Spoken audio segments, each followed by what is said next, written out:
Some viewers may find the following video disturbing. Viewer discretion is advised. Welcome everyone.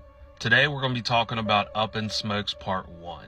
Today, we will be discussing the unsolved mystery of Susan Powell. Our story today revolves around the disappearance of Susan Powell. And at the time of her disappearance, she lived in Utah with her husband, Joshua Powell, and their two children, Charles and Braden Powell. Not only would this investigation go unsolved to this day, but would lead to a lot of frustration from a lot of different people with good reason.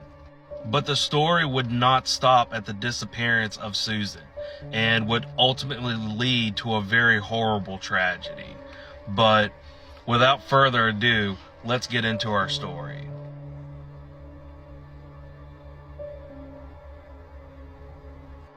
Our story begins with the birth of Joshua Powell, who was born on January 20th, 1976, to parents Stephen and Teresa Powell.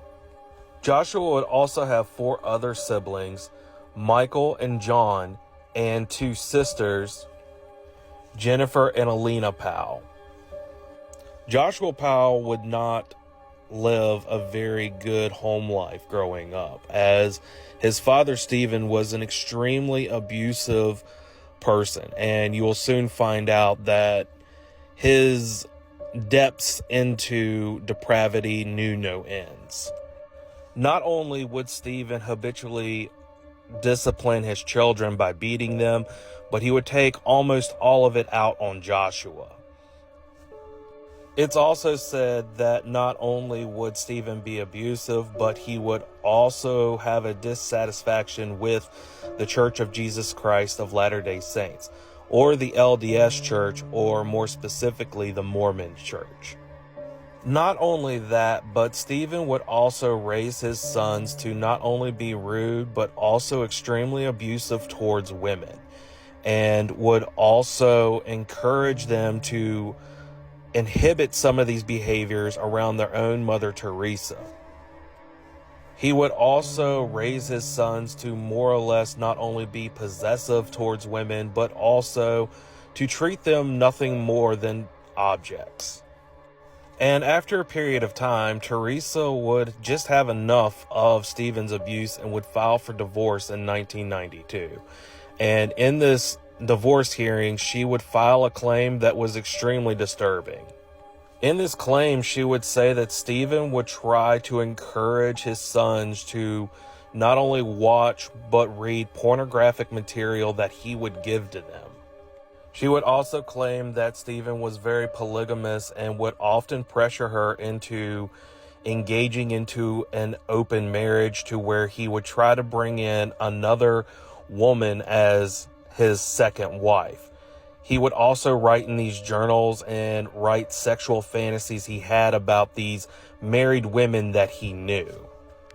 Stephen would also claim during the divorce that, ironically, Teresa was polygamous and that she would try to mix their Mormon faith with witchcraft and devil worship.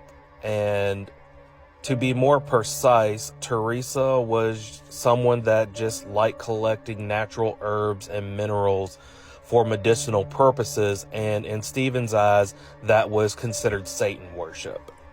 After the divorce, and it's not really said why, but it's said that the boys would live with their father Stephen, and the girls would end up living with Teresa. It's also said that Alina at one time did live with Stephen and her brothers, but she would eventually move in with her mother. And not sure why, but Alina would eventually move back in with Stephen, but this just goes to show just the power of Stephen's narcissistic influence on his children. This also will play a major part in the role later on down the story. But out of all the kids that were abused, Joshua would probably have more damaging ramifications on how he was raised the most. As when he quickly became a teenager when he was 16, which is roughly around the time when the divorce happened, Joshua, it is said, that would kill one of his sister's gerbils, and not only that, would often threaten his mother. On one particular occasion, he would actually pick up a butcher's knife and threaten his mother with it. It's also said that around the time that he was 13, he actually tried to commit suicide and hang himself. By the late 1990s, Joshua would be living in Tacoma, Washington, where he would be attending the University of Washington. It's there that Joshua would attend an LDS meeting and he would meet Catherine Everett. And the two would quickly begin a relationship and would actually move into an apartment together. And unfortunately for Catherine, she would quickly learn just how abusive Joshua was. More specifically, she would learn that Joshua would have limitations on what she could or could not do or say around her family. One of these things was she was no longer allowed to visit or talk to her family without Joshua being present. Eventually, Catherine would plan a visit to Utah to visit one of her old friends. And during this visit, it is there that she decided that she would not return back to Washington. And she ultimately would end the relationship with Josh by calling him on the phone. After the breakup, Josh would hold an LDS ward meeting at his apartment where he would quickly meet 19-year-old Susan Cox in November of 2000.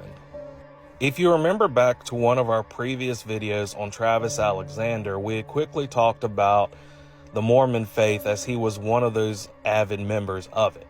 And one of the biggest things about the Mormon faith is their emphasis on dating, or their strict regulations on dating. And one of these main factors is they try to get members to date within the church so they don't date outside the church, as a way to prevent them from falling out of the faith.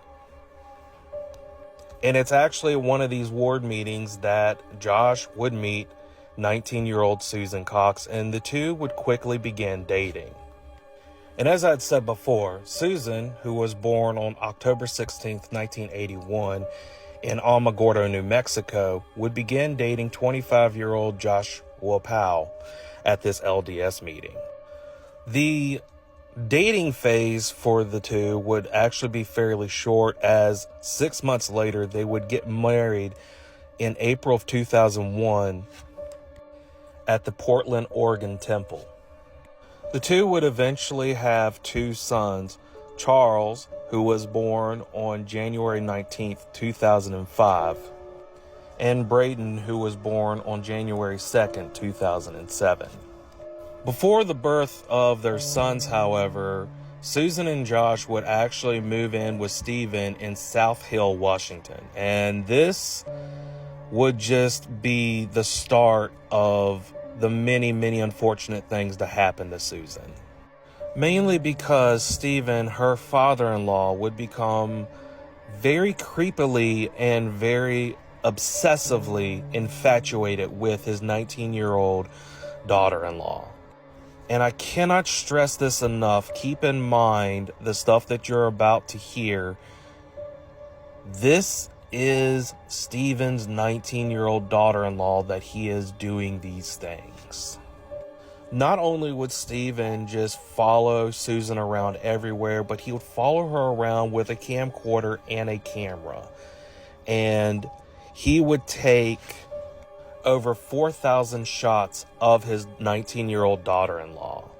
Most of these photographs were zoomed in close-up shots of not only Susan's breasts, her buttocks, and even her groin area. There is even certain shots of Stephen trying to take the camcorder and shoot shots of Susan trying to sit down, trying to look up her skirt. Stephen would also carry a mirror around with him so he could actually watch Susan use the bathroom. But unfortunately, that's not the worst things that he would do that you will quickly soon find out.